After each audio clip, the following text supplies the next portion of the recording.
Hi there, this is Rob, and this is the 2-minute overnight overview for Thursday. I have some research to share this morning, but first, let's review last night. Here's the iSheet as it looked near the close on Wednesday. A quick glance, and you can see that none of the index securities we track are highlighted in either green or orange, which would signify meeting either the minimum bullish or bearish criteria. In other words, overnight odds appeared mild, and they were mixed. ES is the security I pay most attention to, because it's the one I trade.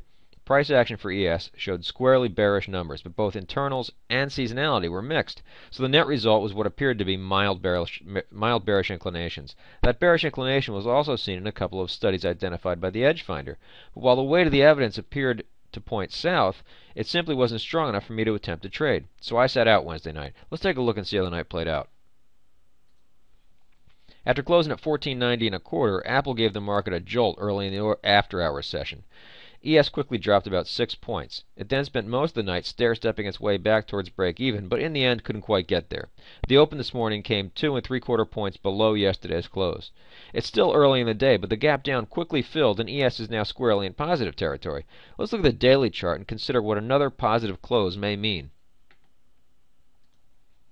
You can see I've added an indicator to the bottom of the daily chart here. It's a 2-period RSI. Yesterday it closed above 99, and it will again today if ES closes up on the day.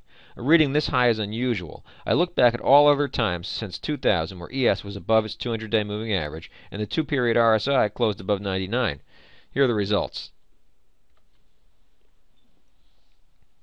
Of the 41 instances, there have only been 15 that gapped up the next day. And with overnight losses larger on average than winners, gross losses were just over twice the size of gross gains.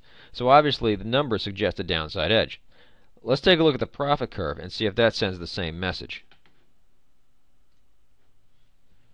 Results here are choppy, but there's no doubt the trend is down. To me, this would suggest caution in going long overnight. Thanks for listening, and rest easy.